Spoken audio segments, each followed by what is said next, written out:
Now you're just in time for this particular program. This is Trending News here on Lookuptv, where we get to inform you the news making headlines across the country as we prepare for our main bulletins, that is at 7 p.m. and at 9 p.m.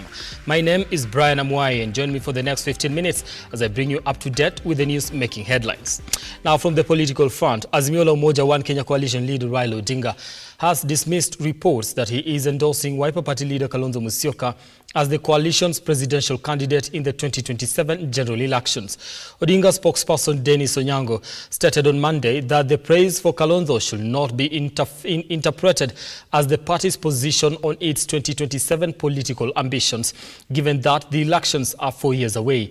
Now the statement reads, Odinga therefore clarifying his praise for His Excellency Kalonzo Musyoka for standing with him in 3 successive elections, the Wiper leader's strong Christian values and the support for Mr. Musyoka has built across the country was not an endorsement of Mr. Musyoka as the azimio presidential candidate in 2027. That is part of the statement. Rather, the praise was an acknowledgement and appreciation of past deeds that are in public domain.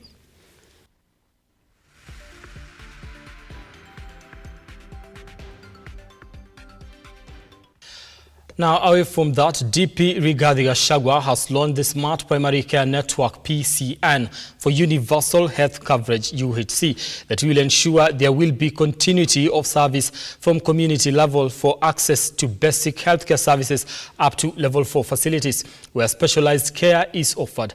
Now, during the launch, DP Gachagua noted that serious health conditions are sinking families into abject poverty as many Kenyans cannot access healthcare insurance.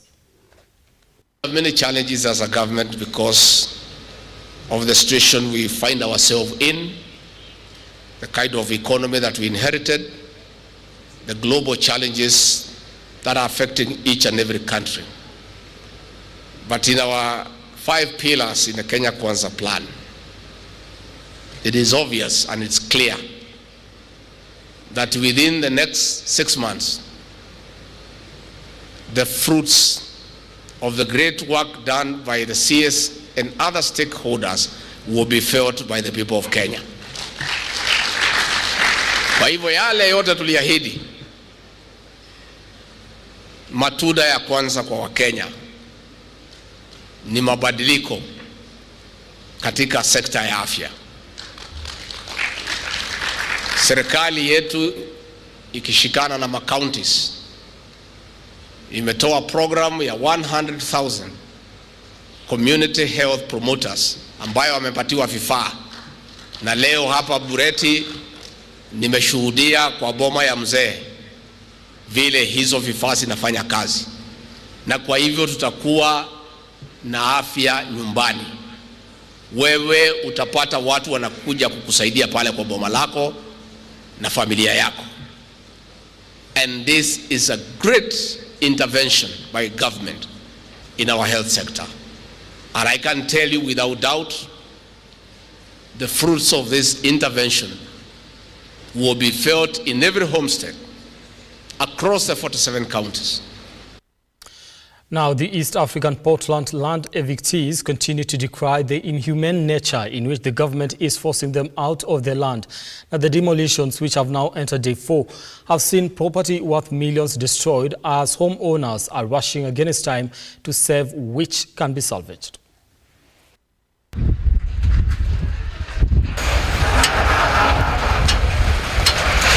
Gharama ambao tumepata hapa kwa kanisa na shule ni kama milioni 4.5. Jambo la kwanza ni kwamba unapoangalia mazingira haya ya kanisa na ukiingia ndani ya kanisa uone vile tumejenga, na gharama ya uwanja huu, na walimu ambao sasa wanahamisha nyumba zao, wanahamisha watoto, wanahamisha maredio, hawana chochote. Na huu ni wakati ambao tumekubali, ni wakati ambao gharama ya maisha imeenda juu. Tumenunua ardhi, tuliambiwa hii ardhi ni halali, Kenya anatuuzia tunajua, ile account tuliweka pesa yetu tunajua, hata juzi, hata siku 5 hajaisha bado amechukua pesa zingine anatuuzia ardhi. Jamaa anaitwa Kiseri. Tunajua yeye, tunajua nyumba yake, tunajua ofisi yake, tunajua ile account tuliweka pesa cooperative. Sasa shida ile iko, hasara ishafanyika na tumeona imefanyika na kwa kila mtu, lakini mbona wale tuliambiwa walizi wale wanatuchunga naye wanabeba vitu zetu?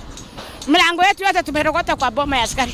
Suddenly the same government that approved our structures that is bringing down our structures. The banks did their due diligence. For those who are able to be serviced by the banks or SACCOs, of course they got for the funding. So that means that even the titles were given, they're actually legit. Because if there weren't, our banks could not have serviced the loans, right? So how come the same government that have put the right papers there, they've actually approved our drawings to put up these structures suddenly, and there's no notice? In fact, now, Prime Cabinet Secretary and Cabinet Secretary for Foreign and Diaspora Affairs Musalia Mudavadi has landed in South Sudan and received by Ambassador Major General Samuel Nandwa, Minister Presidential Affairs Benjamin Marial Banaba, among other leaders. Now, the Prime CS is scheduled to meet with His Excellency Salva Kiir, the President of the Republic of South Sudan, and convey a special message from President William Ruto.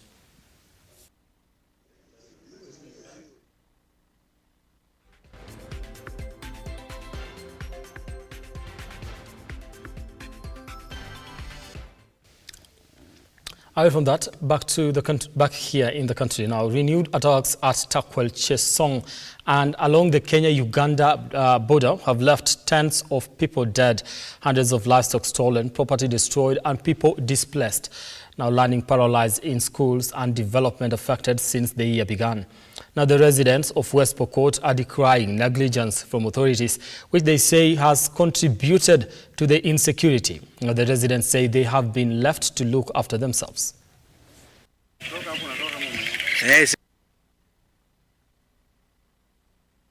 Mpaka ya Turkana na West Pokot. Hiyo ndio shida iko. Na tungependa kusema kwamba wale wanaohusika watusaidie, kwa sababu ikiwa hakuna usalama hakuna kazi itaendelea. Kwa hivyo kule mpaka ya Pokot na Turkana tunaomba sana serikali watuangalie. Na sana tumeathirika. Aswa jamii yetu ya Pokot tumeathirika sana kwa sababu kuna watu wengi wameuawa. Lakini juzi nashukuru serikali kwa sababu kuna mkora sana kutoka Ugelkeo Market alishikwa. Mungkin medan itu contoh contoh ndogine seneten jana contoh bo MCA bo kidola pa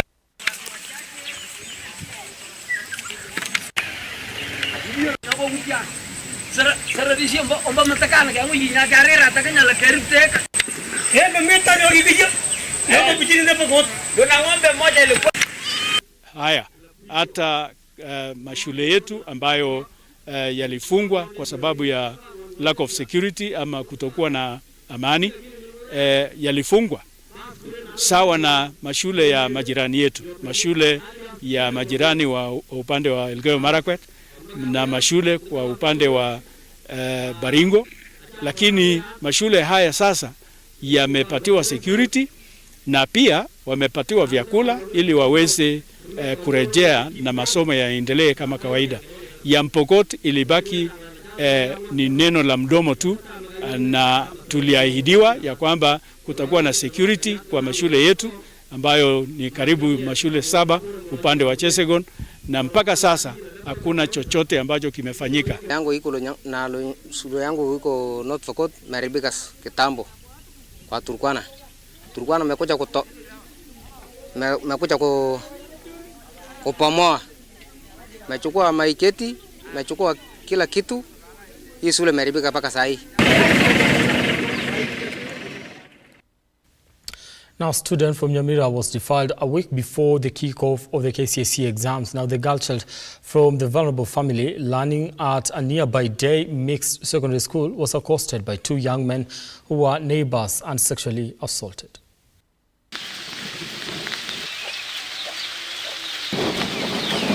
Duka nikapata wavulana wawili wameketi hapa kando kwa bench.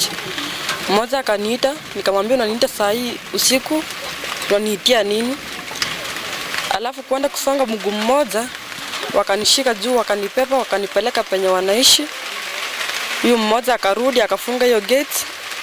Mwingine akanifuruta kwenda kwa choo. Kunifuruta kwenda kwa choo akaninajisi vibaya. Kwenda kujaribu kujisaidia mimi sikupata nafasi ya kujisaidia.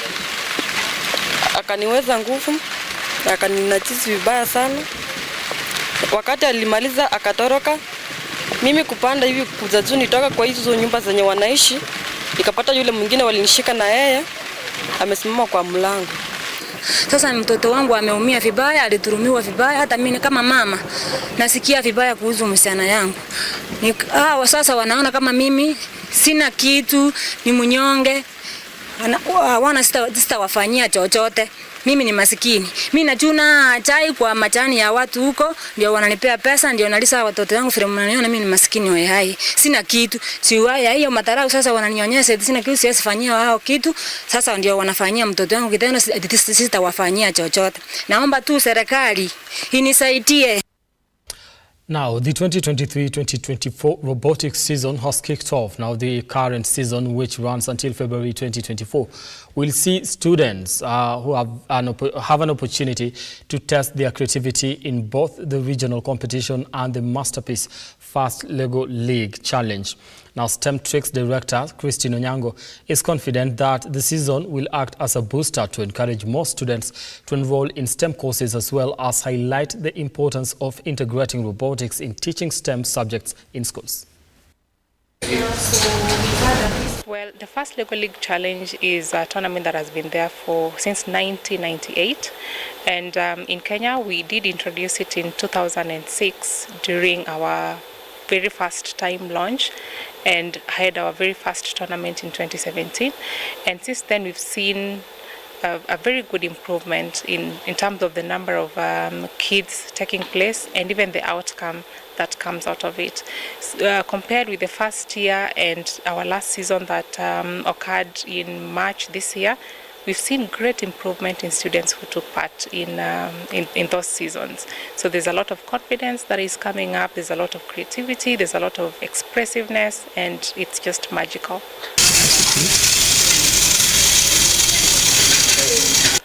I think it is important that we engage in this kind of conversations because robotics and STEM is very, very key.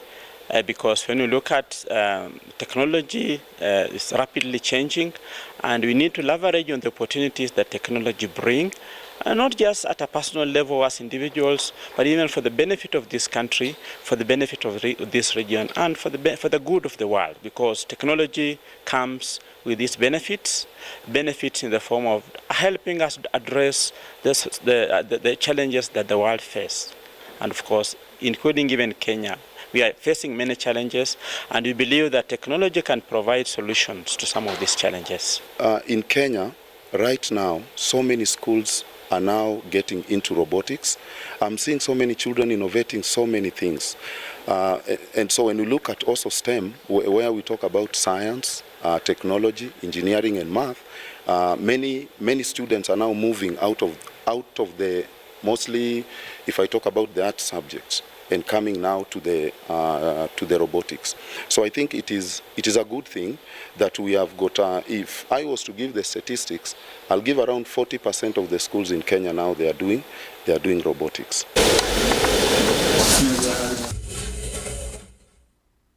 Now, Bandari FC is the winner of the Mombasa County Swimming Championship, mixed levels, SC rather, which was held at Aga Khan Academy. Now, Bandari won a total of 164 medals, including 81 gold medals, 53 silver medals, and 30 bronze medals. Now, Mombasa Aquatic Club finished second with 87 medals in total, 55 gold medals, 20 silver medals, and 12 bronze medals.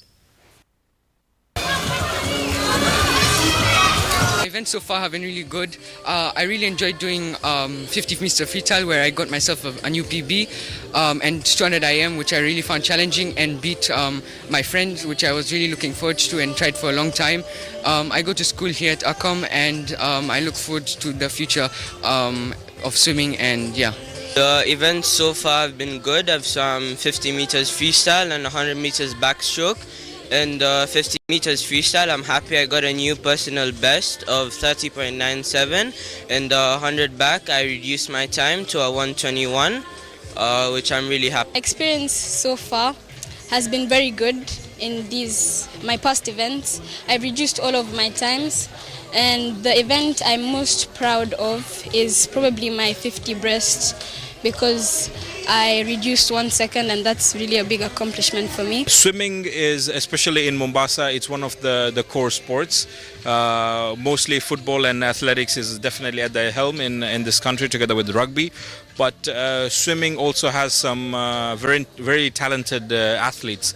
And we obviously would like to request the ministry to give more attention to the sport, so we can come up with different programs, different ways in how we can help these swimmers, improve, develop further, and get to maximize their potentials. All right, 16 minutes past the hour. Good. We've come to the end of the program at this particular hour. I'd like to thank you so much for making time for trending news here on Lookuptv. Let's do this again at 9 p.m. on the Spotlight. I'll be sitting in for Ian Ketan. All right. Thank you to everybody that made this one a success, including my director, Diana Nakuti. Have a blessed evening.